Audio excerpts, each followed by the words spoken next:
Hey everyone, it's Benny. In case anyone's wondering, you might notice a difference in audio quality. It's because I'm trying out a new mic. Let me know in the comments what you think. But anyway, a new update is right around the corner. Possibly either this month or very early into the next month. Rockstar has already started making changes around the casino, hinting towards a new update. And I started thinking, since the update revolves around heists, there's a lot of things that I want to see and a lot of things I don't want to see. And I think I can speak for everyone when I say that there's still a lot of improvement to be made, and I think the next update could stand to learn from the casino heist. Now, with that out of the way, let's go ahead and get started. Starting us off at number 5, no more setup missions. We haven't had setup missions since the Doomsday heist, and I'm glad. With the casino heist, the only thing we have to do in order to, get a heist finale ready are prep missions. And these prep missions are much more dynamic. They're doable solo, though they are a challenge, and you can have as many people as you want because you can do them as a CEO or an MC. So whether or not you're doing it with one person or 4 people, hell, if you have a whole crew, you could probably do it with 7 or 8. Although just the option alone to do them solo already makes prep missions so much better.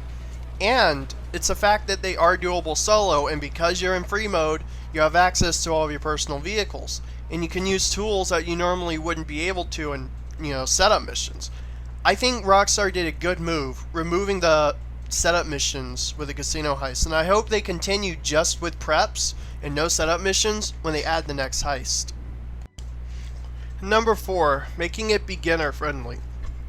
Something I really like about the casino heist is that so far it's the easiest heist to do as a new player, but there is still a few problems with this. One, you have to have certain special vehicles to do some of the preps. It's really hard to do it without those vehicles, most notably the Oppressor Mark II, which is locked behind multiple paywalls. And this is a big issue because right now we have probably had the biggest influx of new players that the game has ever had. And because of it, people are trying to find the best ways to make money. And let's face it, contact missions isn't going to hold them over forever unless they buff the pay. And as you can see here, because I was taking so long to do this, I already got griefed. And that leads me to my next point. But the point of this, number 4, is the fact that some of these preps are just not friendly for beginners. And I was helping out a beginner, a new player with this heist prep. And if it wasn't for me being here, he probably would have already been griefed and not been able to finish the mission. And this is like the biggest problem I have with a lot of things in this game, is they're just not friendly to new players. You have to have all these things just to successfully do it without being stressed over it. So, well, let's hope that gets fixed with the next one. But as I said, that leads into our next topic, which is allowing us to prep and invite only. This is something I absolutely praise the casino heist for, because a big problem I've had for the longest time with the Doomsday heist was you could not prep it, and you couldn't prep it invite only. You had to do it in public lobbies. And I thought it was ridiculous. It's bad enough we can't sell our businesses there, which is a topic for another time. Or, actually, no, that's something all of us are familiar with. I thought we could at least do, heist preps in invite only, but we couldn't. So, I thought it was really good of Rockstar to make it so we could prep in invite only. And, as you can see, I'm in a public session here with Fluffy, and we're prepping a heist, and this is a textbook example. There was some griefer trying to sabotage us with an Akula. He had seen that we were prepping heists. He had already killed us a couple of other times. And fortunately, I was able to fend him off. But I went to the apartment. I grabbed the key card, and I thought, yeah, this guy's going to be waiting outside, no doubt. And I was right. Fortunately, I was ready. If I had been a new player, I wouldn't have stood a chance. And that's really why I'm glad we can do this in invite only. If it weren't for that, this would be impossible, basically. Because every time there would be at least one cry-hard griefer just trying to sabotage you. Number 2, well-balanced specialty vehicles.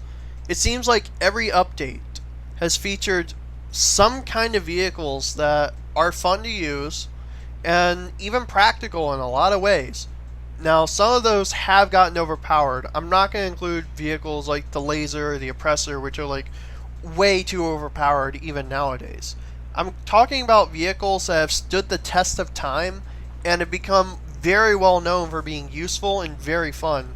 As you can see in this clip, I'm using a Molotov, which is amazing for sourcing hangar crates. It's easy to control, has unlimited missiles with no cooldown, and it's really, really easy to land. I'm landing it on this island with no problem.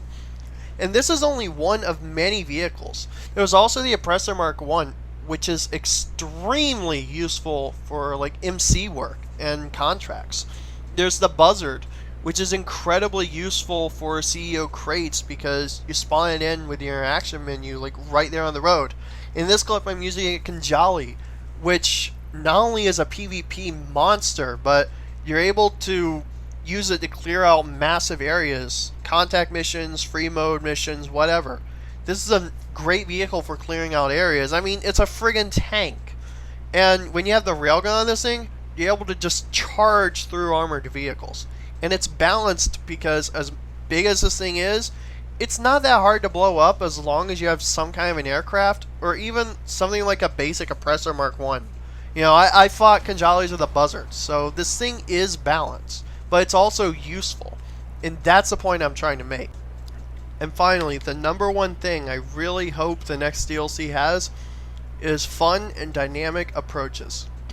The preps are already doable in free mode and invite only, which opens up so many possibilities. And that's not even including the finale.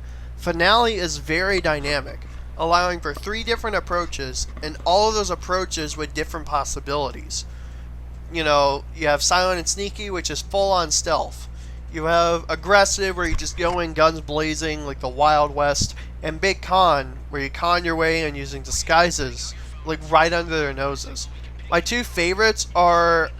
you know, I don't even think I have a favorite. All of the approaches are so much fun. And if you do 2 approaches back to back, you get a bonus because the missions get harder and you get paid way more. There are so many possibilities, from crewmates you can hire, to the number of people you can have, to the vault contents, to whether or not you want to do the daily vault. There's even an elite challenge for this heist, where if you complete it in under 15 minutes, you get a $100,000 bonus for each player. There are so many possibilities with this heist, and I really hope Rockstar continues this with the next DLC. Wherever the heist is, I hope we're able to make it as dynamic as with this one. So anyway, that is it for this video. And below in the comments, tell me what you would like to see in the next DLC. I'm sure a lot of you people have so many ideas that could probably make it even better than what it is now. As much as I love the Diamond Casino heist, I can already imagine ways it could even improve from this. It's not even perfect, and even ignoring all of the bugs and glitches, there's still a lot to be desired, and I'm sure all of you guys have ideas of what you would want. But anyway, thank you for watching. If you enjoy this, drop a like, and go ahead and subscribe. I'm making content on a regular basis. That's it for now. I'm out. Stay safe, guys.